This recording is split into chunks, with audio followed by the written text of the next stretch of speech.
Guys, today I want to go over if you should be foam rolling or if that is not the right move for what you should be doing as far as scapular stability and what movement will be best for you. So I just want to talk about two different postures. I'll make this as fast as possible. There is the overextended people who you'll see will have this big rib flare, more athletic people who stand all day kind of like this. A lot of the times their spine, their thoracic area is very flat. They're like this a lot of the time.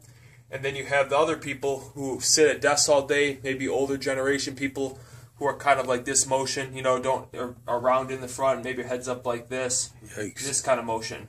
So addressing these two different populations, you need to address it two different ways. So for the people who are kind of crouched over like this, okay, these are the type of people that you should be foam rolling your thoracic spine to help get some extension in your mid back. So two movements I like to actually do for that is you can take a double lacrosse ball.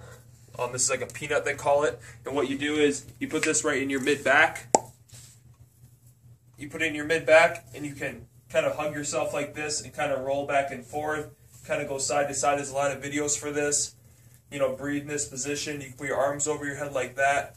Another one I like to do is you can take a ball of some kind and put this in your mid back. Have like a dumbbell or a barbell behind you. You kind of put this in your mid back. Okay? You kind of hold on to the dumbbell, lift your butt up off the ground, squeeze your butt. You can kind of get some extension. Straighten your arms out and make sure you're always breathing. And then kind of extend down into this position. Don't just let your butt hang like that. Keep your butt squeezed and kind of breathe and kind of extend in that position. Okay, now it kind of gets a little more complicated for the people who are in this extended posture. Now the reason you don't really want to do a lot of foam rolling, like what I just showed for these kind of people, is because your scapula, your shoulder blade, is a curved muscle, okay? So you want to find the happy medium between being like this too far and being like this too much. Because if you're straight like this and you have a curved bone on your back, it can't really function properly. So you need to restore this to kind of come a little bit more rounder. So two movements I like to do for that are, they're both breathing exercises. So I'll show you one over here on the wall. This is called a 90-90 breathing. What you can do with this, so I'll grab the ball here. And what I like to actually do, you come here on the wall, a 90-90 position, make sure big toe, little toe, heel is on the wall that you're using. I like to actually, you breathe all the way out first. Breathe out, bring these ribs down.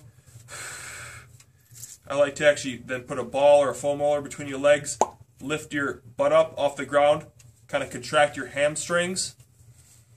Breathe in this position. And then what I also like to do for these kind of people, is actually do a reaching type thing. So you bring your arms up like this, you breathe out, you kind of reach towards the ceiling. Breathe in, breathe out and reach. You should feel it in your serratus, kind of underneath your armpit a little bit, and that'll kind of help restore that. You can also add a balloon for breathing. I think you can find that online. I know Quinn Hennock has a good YouTube video using a balloon as well. The last one for that is called rock back breathing. What I like to do for this is you come back like this, have your palms down like this. Don't let this chin hang down. Keep the chin kind of like tucked a little bit. Think double chin. Breathe in. Breathe out, and while you breathe out, you're kind of pushing your forearms into the ground.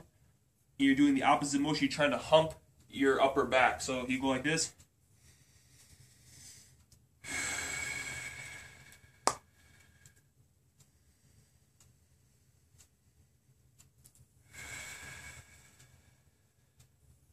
You should feel it again in your serratus. You try to do the opposite of that. So that'll help restore, kind of get the motion, the more the curvature round back in your upper back. So that's why you cannot have a blanket statement on what everybody should do, because they're two different kind of prescriptions. These aren't concrete for everybody, but just a quick kind of recommendation. So I know there's a lot of confusion that everybody should be foam rolling their upper back, and for some people it might not be very advantageous to do that. So hopefully this makes some sense. If you have any questions, please leave them in the comments below, and I'll catch you guys next time.